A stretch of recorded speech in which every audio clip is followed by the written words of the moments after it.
देखिए, उत्तर प्रदेश में माननीय मोदी जी और योगी जी के नेतृत्व में डबल इंजन की सरकार में लोगों ने भरोसा जताया है और अभी आप देखिए 9 सीटों में 7 सीटों पर भारतीय जनता पार्टी आगे चल रही है। पूर्ण विश्वास है कि अभी मतगणना अभी शुरुआती दौर है, 9 की 9 सीटें जीतेंगे हम लोग। माननीय मोदी जी के नेतृत्व में हम लोग महाराष्ट्र जीत रहे हैं, झारखंड जीत रहे हैं। पूरे देश में जहां उपचुनाव हुए हैं वहां पर भी भारतीय जनता पार्टी को सफलता प्राप्त हो रही है। देश की जनता मोदी जी के विकास का जो डबल इंजन का में ही भरोसा जता रही है। लोगों को भरोसा है कि मोदी जी के नेतृत्व में ही देश और प्रदेश का विकास हो सकता है, इसलिए ये बड़ी जीत भारतीय जनता पार्टी को प्राप्त हो रही है। समाजवादी पार्टी के राजनीतिक अखिलेश यादव लगातार आरोप लगा रहे थे कि सरकार के दबाव में अधिकारियों ने जो है चुनाव में। देखिए, ये जब हारते हैं तो इस तरह के आरोप लगाते हैं, कभी ईवीएम को दोष देते हैं, कभी सरकार को दोष देते हैं। जब ये स्वयं मुख्यमंत्री थे और 2014 में चुनाव हुआ, इनका सुपड़ा साफ हो गया। 2017 में खुद मुख्यमंत्री थे, प्रचंड बहुमत से भारतीय जनता पार्टी माननीय मोदी जी के नेतृत्व में जीती। 2019 में इन्होंने अपने घोर विरोधी बहुजन समाज पार्टी को अपने साथ लाए, मायावती जी से मिलकर के चुनाव लड़े, तभी मोदी जी के लहर को नहीं रोक पाए।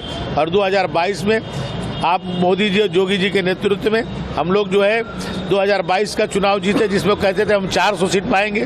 प्रदेश की जनता ने प्रचंड बहुमत से योगी जी को विजयी बनाई। तो ये वो केवल कहते हैं, खुद मुख्यमंत्री थे तब भारतीय जनता पार्टी जो है 2-2 बार उनको हराई।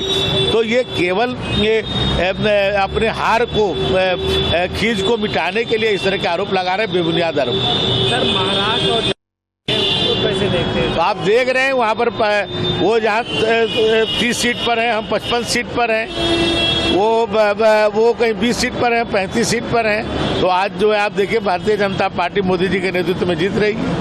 सर, कांग्रेस लगातार आरोप लगा रही है, राहुल लगातार आरोप लगा रहे हैं, अडानी बचाया जाए। देखिए, मोदी जी जैसा ईमानदार नेता शताब्दियों में ऐसे कोई पैदा होता है जो मोदी जी हैं। कांग्रेस पार्टी के खून में पैदा हुए chief justice of India Gogoi साहब ने, माननीय राहुल जी ने आरोप लगाया था राफेल में, उस पर उन्होंने कहा कि इससे ज़्यादा पारदर्शिता से कोई काम हो ही नहीं सकता है। तो एक कांग्रेस के खून में पैदा हुआ वाला व्यक्ति, उनके पिताजी मुख्यमंत्री थे कांग्रेस के असम में, और वो व्यक्ति भी मोदी जी के ईमानदारी पर, उनकी निष्ठा पर संदेह नहीं व्यक्त कर सकता है। तो ये तो केवल राहुल गांधी जी जो क्या बोलते हैं, यदि उन्हीं को सुना दिया जाए तो क्या परिस्थिति होगी, आप इस बात को समझ सकते हैं।